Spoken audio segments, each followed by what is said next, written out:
What if you could Sora above the competition in the animated film world? Wow, that was even worse than last time. Welcome back to the episode of Need to Film podcast, where Dimi and I are going to discuss the recent developments in the film world that gets disrupted by the AI world. I am very much on the AI side, and Dimi is a legacy filmmaker, so he's going to be obsolete next year. And we're discussing how the changing landscape of AI filmmaking is going to impact what you can do for your creativity, for your business, for your ads, for short films, everything and anything that we find interesting. We just love shooting the shit about this, so let's go. First topic Dimi is going to introduce about OpenAI doing what? OpenAI has backed to using Sora in making a full feature animated film for the mere cost of $30 million. And they aim to make it this year and then release it at Cannes next year. $30 million. Like, as you know, like budgets nowadays, even with live action and animation, everything's north of what? 150 always? North 150, 200? 30 million. So I am very excited to see how this unfolds. I wonder if they're going to start showing like, hey, here's some mood boards. Here's our team. How long are the credits? How long are the credits going to be? But before I get into it, Mick, what do you think? $30 million for a feature-length animated short film? Well, it still seems very, very expensive when you actually consider the costs of making an AI film. Nowadays, it's orders of magnitude cheaper. So this is only like 6 times cheaper than making a real animation, let's call it, where it should be probably like 20 to 50 times cheaper. So the problem with this is that they still don't want to ruffle too many feathers, and they still want to use actual actors doing the voiceovers. They still want to use artists to design the characters. It's just that the AI is going to help with the actual animation, exploration, and this is still going to be very much human in the loop project. Mm-hmm. But let's be honest, the only purpose of this project is to validate AI video tools. And it's funny that it's actually coming from OpenAI, because OpenAI didn't pioneer video, and also right now they are the worst at video because they are focusing on their chatbot. So I don't know why OpenAI is doing that as opposed to anybody else. But, it's marketing. It's just marketing, let's be honest. They're not the best at it, and they're already filmmakers in that scene working on actual commercials, working on TV series, and I am just excited, to be honest. I'm excited to see an actual movie with a story, because if this is good, if this moves people, we're one step closer to, full AI filmmaking. This is interesting because, like, what was the last big animated feature-length film, and what was that budget, roughly? I think we discussed it. Elemental, Lightyear, Inside Out 2, this is all 200 million plus.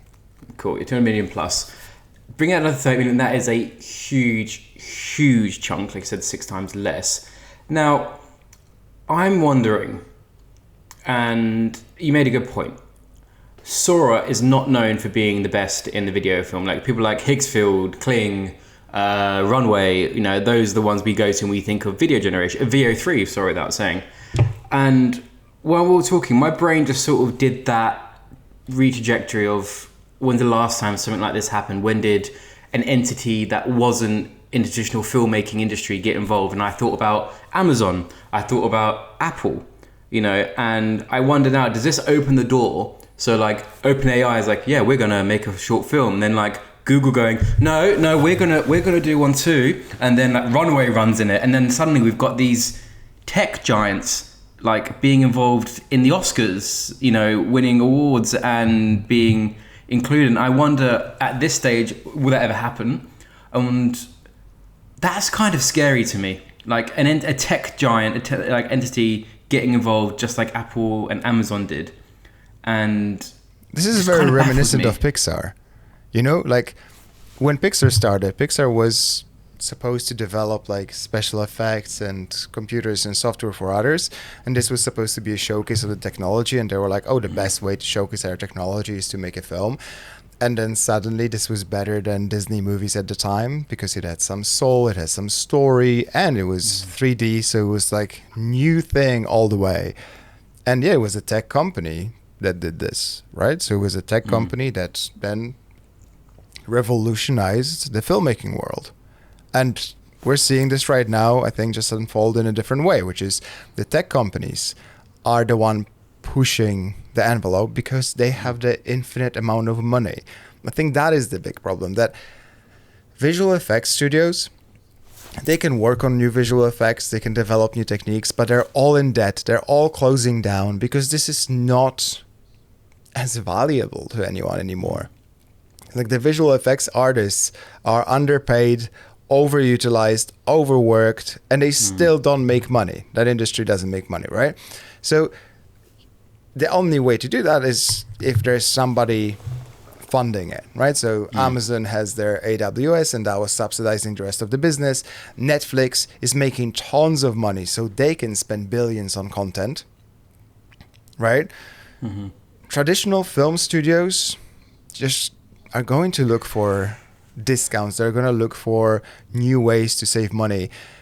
And I'll be honest, if a studio had a 200 million budget, and thanks to this technology, we can get 5 movies or 6 movies for the same amount of money rather than 1, that just means that more creators can tell their stories. More directors can go and realize their dreams. The industry is actually going to be bigger for the creatives, but just smaller for the people that execute, for the people that draw, for the plumbers. I totally agree. Like, was it last year's Oscars or year before? I can't remember which filmmaker said it, but he won an award. It was like, stop doing $200 million budgets. Give, 20 people 10. Give 200 people 1 million. That I really resonate with, and that I find really exciting. And that's what you said there. I really do agree with. I just want to know now, with this, like you said, how is it integrated?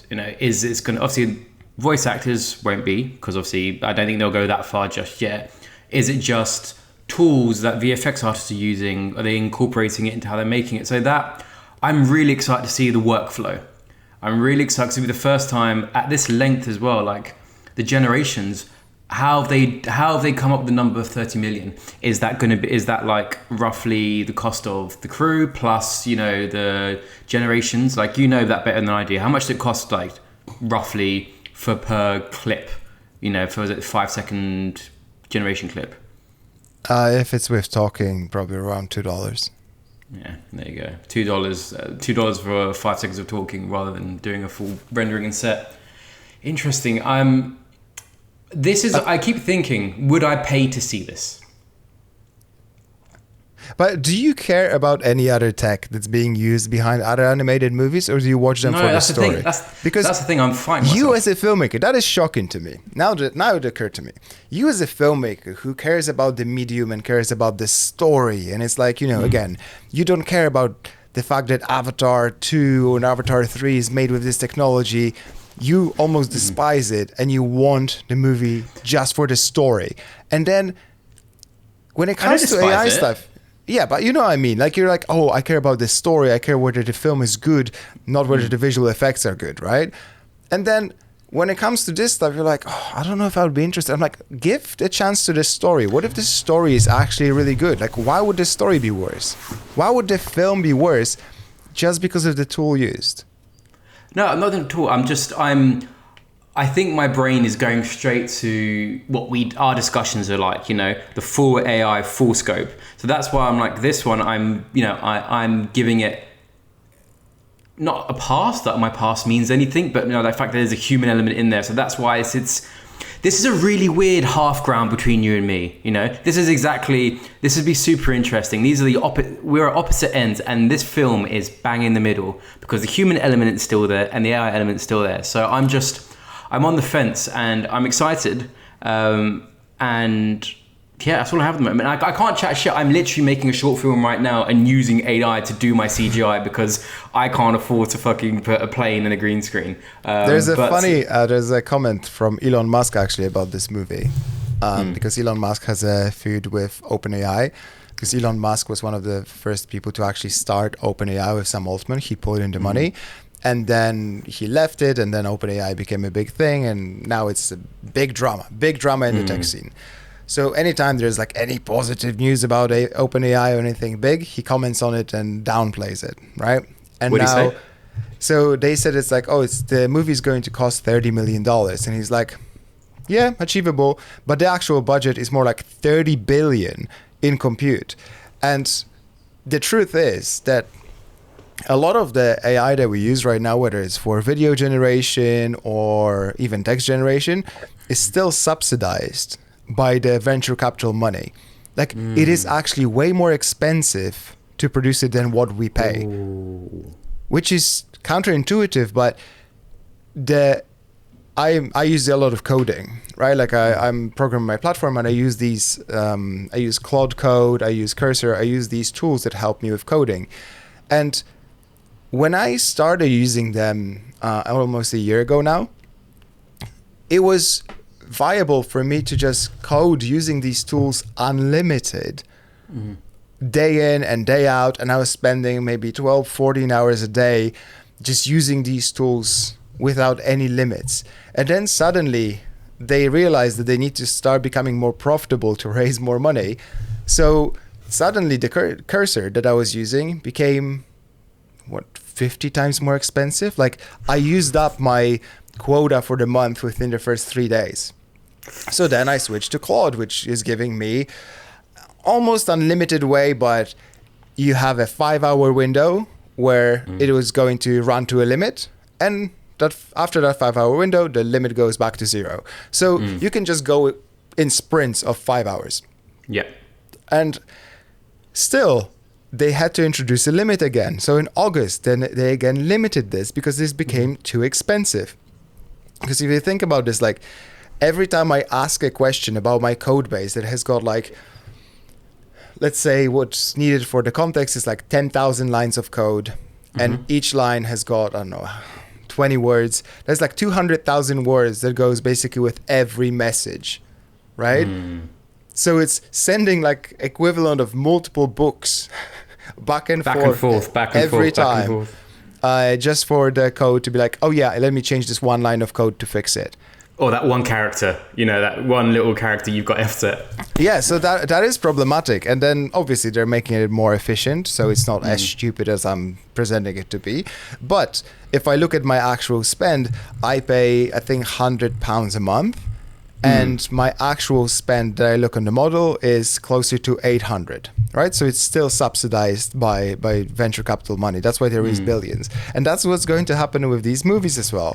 Because if they actually want to use any frontier technology, it's going to be Sora 2 or Sora 3 used for this film, they're going to have to subsidize it. This is going to cost way more in compute than $30 million. Way more, because they're going to run into so many issues. Wouldn't that create a bubble, like a massive financial bubble? Like we are in a massive financial bubble right now. Because I'm just like, I know this sounds so dumb, but I rewatched The Big Short the other night, and just understanding like all of that, and I'm like, that is literally what's repeating. We're going to be in a state where, like for me, for example, my runway account, I have 10,000 credits because I do the runway surveys. I sit there on the phone call with the runway people and give them feedback, and I get loads of credits. I have 10,000 credits. My stuff, because I'm still a light member, right? I am a basic package with 10,000 credits. Half my shit gets queued for the next day, or sorry, we can't do this right now, only premium members. I'm like, what the fuck? I literally have this for a reason, I can't use it. So it's like, I'm noticing it as well. So it makes me wonder, when is that bubble gonna pop? What's gonna happen? What's it gonna mean? Like, will suddenly AI skyrocket in terms of cost? Will be cost based, and it will be, unaffordable, and then there you go, the AI gen model goes in the bin, just like the housing market did. What does that mean in 5-10 years time, do you think? So right now, the amount of investment in AI is outpacing any other investment in history. And if you look at the amount of data centers being built, if you look at the amount of money being just poured and burned in this industry, because a lot of startups are being created right now, including mine, right? And 95% of them are going to go up in flames because there's going to be, the economics of it are not going to make sense. And we're going to be left with a couple of players. And like I said, it's going to be subsidized. So Google can give you the VO3 generations for half price because they make $50 billion in profit per quarter from other services. So they can do that.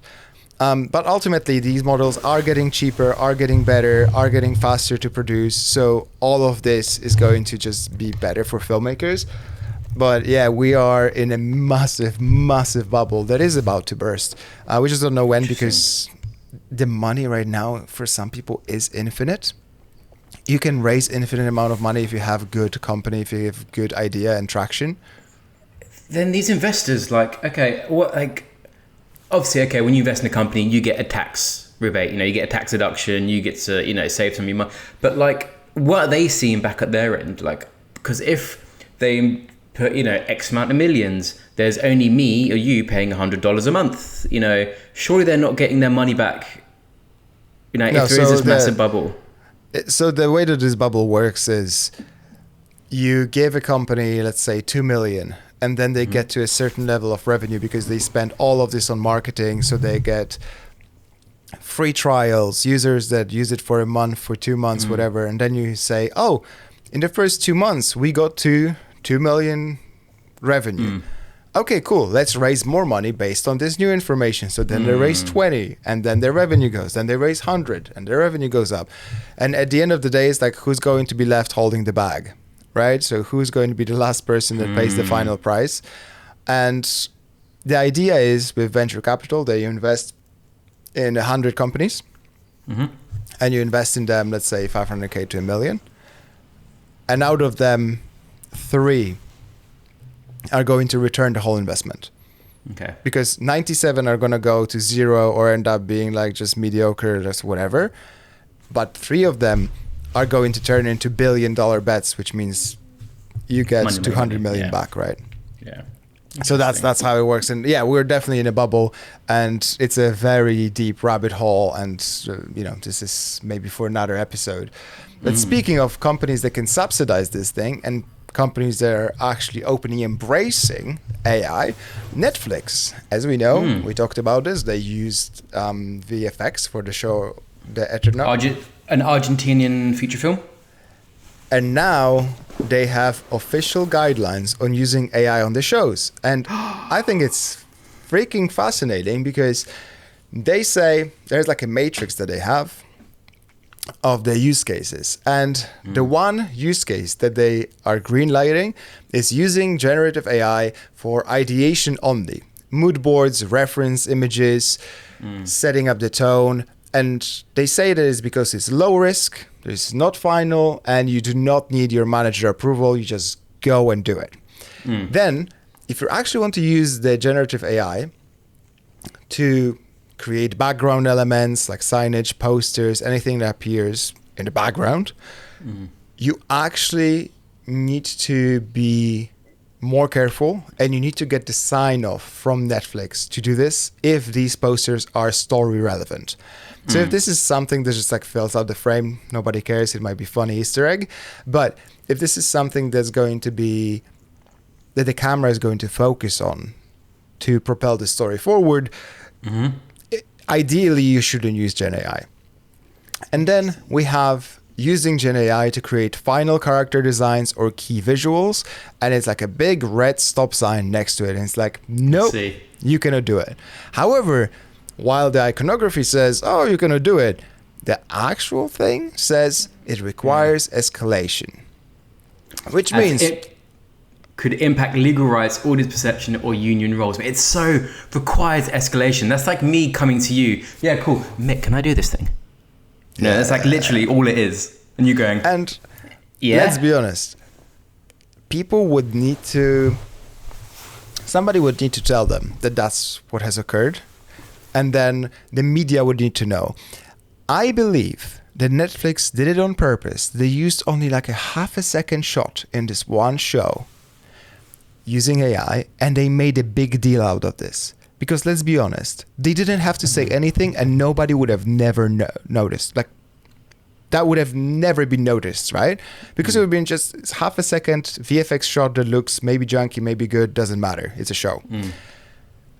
Why did they tell people about this? Because it was like a litmus test. It was testing, seeing like a canary in the gold mine, right? Seeing how is the community going to react. And people were pissed off, but now, oh wait, now we have guidelines about using Gen AI.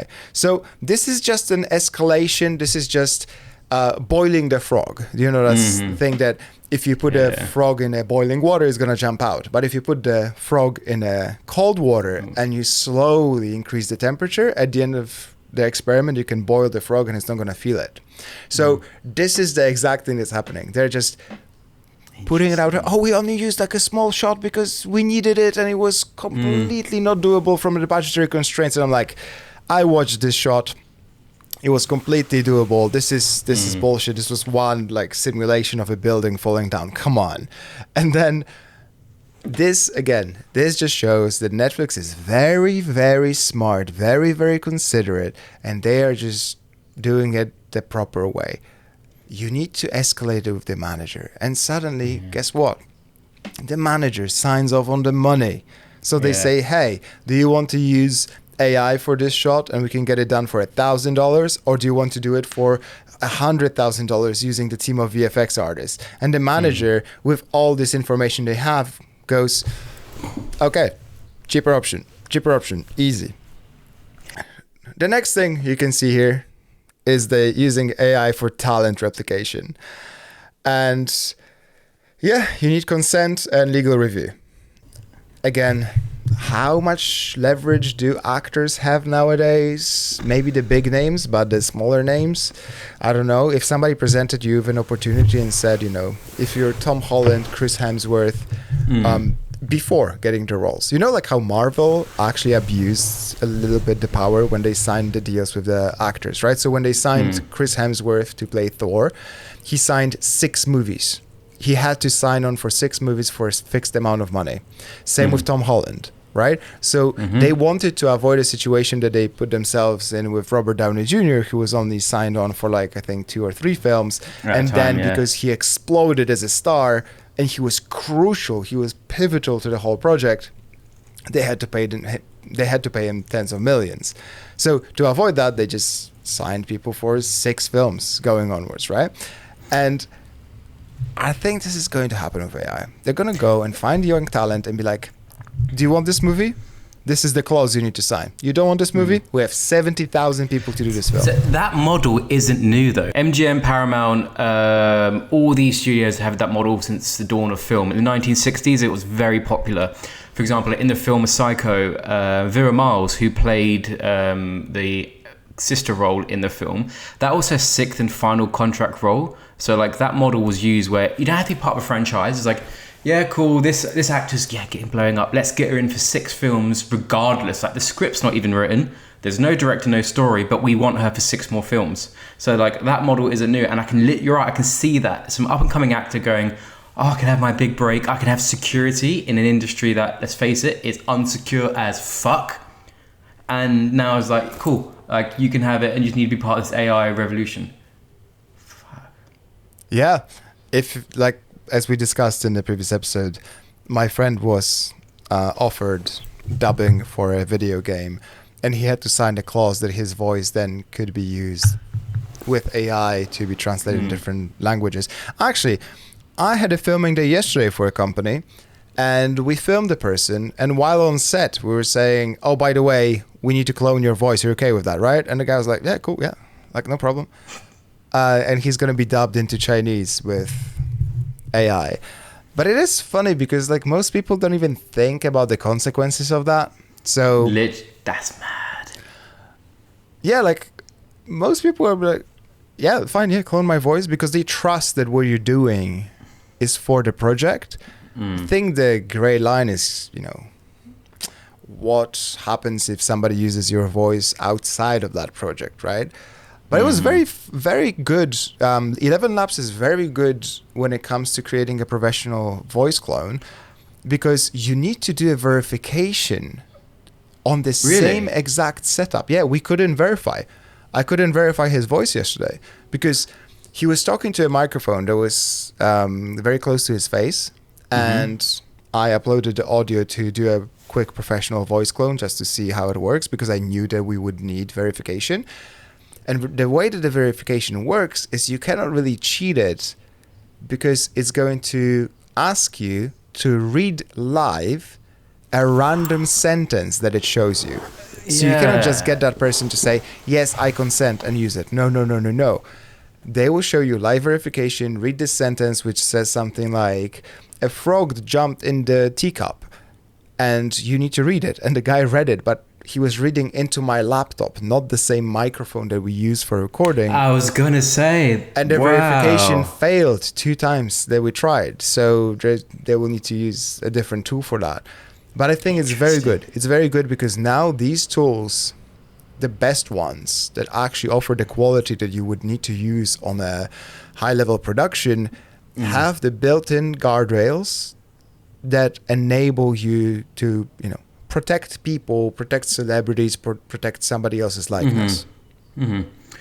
Interesting. Just while on Netflix, something I saw the other day as well regarding Netflix, it's not so much AI, but it is interesting about we've been talking about this short form epidemic, like with brain rot AI. Do you know Netflix now are incorporating snapshot scenes of all their content? Like if you go to watch Wednesday, I saw someone's been beta testing it in Netflix, just like TikTok, how you'd swipe through. There's going to be a page on Netflix where you can just swipe and see scenes from all the content, and then like, oh, how many times have you done it? I've gone on TikTok and like, oh my god, that film, I want to watch that Shorts. On YouTube Shorts, quite often it happened to me that I was served a scene from a movie with Jesse Eisenberg and something, and I was like, oh, this is a good scene. And then it's better than a trailer because it's like an organic trailer. Yeah, they're smart. They jumped on a trend. Yeah, so now like you can be on your phone, like just scrolling through, I don't know, and you see a scene if you see a scene from Social Network, like when he smashed the laptop, what, is this because of the chicken? It's like, what? You're like, oh my god, I forgot how good that film is. Let me just click the button that's clearly going to be right there, and then stream it. Yeah. That's so mad. I do wonder. Cool. Yeah. And it's interesting for Netflix that they are very cautiously implementing this. And again, I am willing to bet a good chunk of money on the fact that Netflix is going to change these guidelines significantly internally over the course of the next 12 months and publicly over the course of the next 24 months. I bet that the AI embrace is going to be way quicker than we think, especially with the models getting better and better and better, because they're leaving money on the table. They are forcing people to create VFX, and this is going to be a massive blasphemy. I know that people would hate what I'm going to say, but some of the visual effects that I see made by AI are way more convincing than a lot of visual effects that I see in TV series and films. We know this. We've discussed this. Yeah, but I do sometimes, because I watch so much AI content, I find it so weird sometimes. I watch so much AI content, not because I necessarily like the content. I have to say, storytelling abilities for a lot of AI creators are dog shit. Like, people have no idea how to construct a narrative, because people are focusing, and this is what's going to distinguish the good directors from the bad ones, as it was in history. It's not the access to the tools, it's the willingness to create a compelling narrative that has a starting point, 3-act structure, good character arc, all of that. Right now, it's still 99% of the stuff is like somebody posts, oh, I'm making a film, I made this film, and it's just like a random clips. It's a collection of random clips, like a trailer, and I'm like, do consistent character. Nowadays, especially in the last month, we got three new tools. Three. Three new tools dry glasses. Three new tools that enable you to have a consistent character, consistent environment, different angles from the scene, and consistent voice. So if you right now, all you can do is just some incoherent series of clips, then you're not a serious filmmaker in the first place. So you're a montage maker. Exactly. And yeah, you're not going to be the one to replace traditional filmmakers. It's going to be the people that can actually use the tools efficiently. And this brings me to the great point of ads. Right now with ads, you can still get away with somewhat incoherent story and just a series of clips. High concept, beautiful ideas that encapsulate the brand's feel and identity. Does it make sense? Or funny.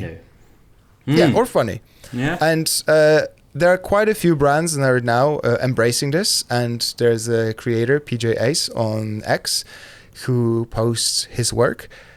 And he gets hired consistently by more and more brands and gets paid like for a regular ad, but he executes it with AI, with his team. And they create ads that are very much aligned with what a brand would stand for. So there's a brand that allows you for betting, right? So some gambling brand, and they create scenes from history that you could have betted on, and it's a funny skit. That's of like great. And then there's another one. The most recent one was something about insurance or making like, again, good decisions when you buy something. And they show, again, scenes from history when somebody was trying to sell you something. Like there's a guy selling you a pyramid scheme, which is like next to a pyramid. And then there's a guy in Pompeii, seeing as the volcano is erupting behind him, he goes, "Oh, buy a property in Pompeii. It's a great place to be." The Ponzi scheme, some Italian guy called Ponzi going, "Hey, do you want to get involved in my company? It's going to be really great." Ponzi. Yeah. And it's amazing creativity that's what brands pay for, because everything else is super simple. And I've worked with clients recently that were like, "Oh, I can just do my ads in VO3," and they send me their ads. And oh boy, really bad. Like you can, it's still taste.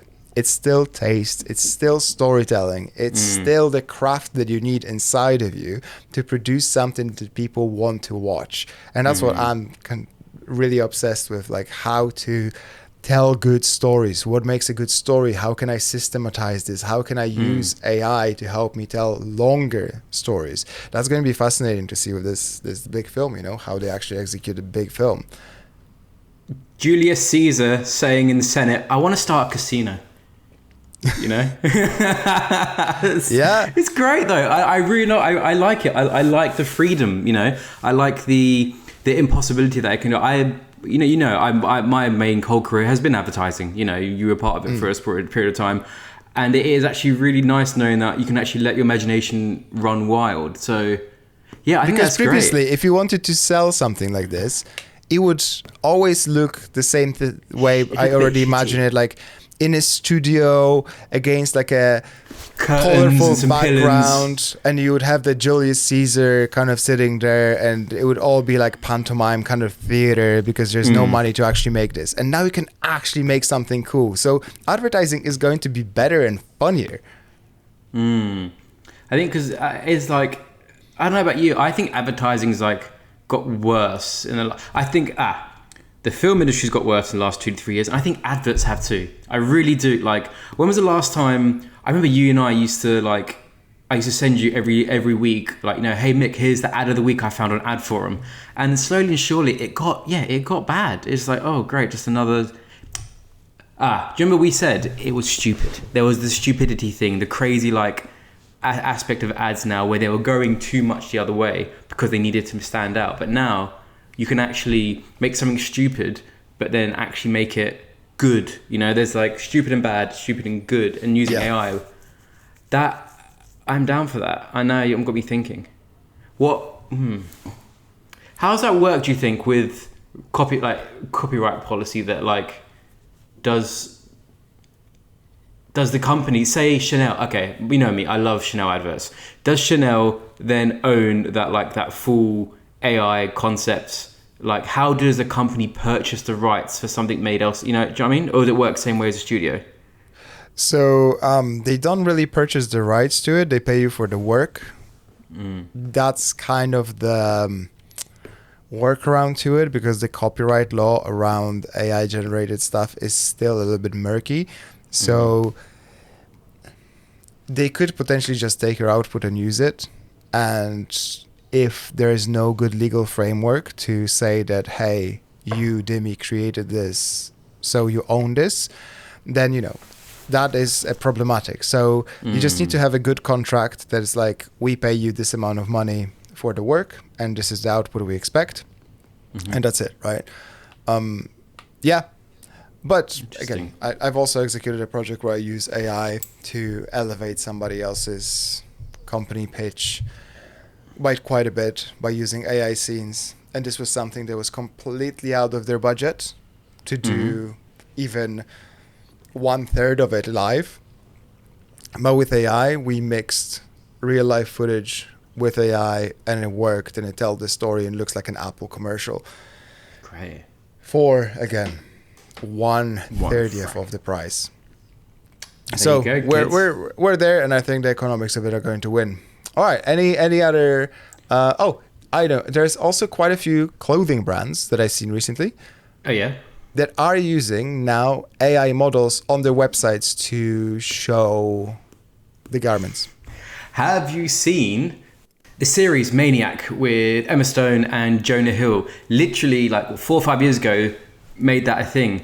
Actors selling their likeness for a cost, and then literally walking around town, and then she sees herself advertising dog food into a holiday maker's location somewhere in that country. And it's like, yeah, I just sold my likeness and I'm now everywhere. So that's so weird to me. Like 4 or 5 years ago, we joked about this thing. We joked about the idea of, generating actors and talent how you want. Now it's literally the present. Yep, especially after last month. Like I said, we have 3 tools that enable you to do very, very consistent work, different shots, different characters, or same character in different shots. Like, you can do everything and anything right now. So it's about constructing the workflow. The only piece missing is storytelling. And that's what I'm trying to solve. I need to film. But we'll see later how this plays out. What you mentioned there was like the human element. We keep coming back to this, like the human element, and it's hard to now dissociate authentic from bots. Well, Sam Altman says that bots are making social media feel fake. Something he posted, I think, like 2 days ago, saying that now, because everyone's either using AI, humans are using AI to proof their work and sound like bots, or people are just purely using AI just to make script to get like saturation out there and get numbers. That he thinks like the bots are killing authenticity. Like, really, imagine like. I think we're going to get to a point now. Like, I know when a client sends me an email and they've used AI for the entire thing, I know when a post that I've done for help with a client or for a video and they've put the captions like, I've never used AI. Like, do you think we'll ever sound authentic again? Yes. I think that what you're talking about is creating a gigantic opportunity for people that want to embrace their authenticity online. So if you create a personal brand where it's just you're very authentic about yourself, this is going to be worth 10 times more in the world of noise where you cannot really trust anything. There's this dead internet theory that says that it's mostly bots talking to bots. And if you go on Reddit, a lot of the accounts are bots. And Sam Altman, as mentioned earlier in this episode, has beef with Elon Musk, who owns X. So it very much does serve his story to say that X is all bots, and bots are killing the platform and social experience. And yeah, of course, it makes sense. But again, I don't want to interact with bots. I don't learn much from bots, so I don't want it on social media. I want AI to help people create stuff, but I don't want to talk to bots.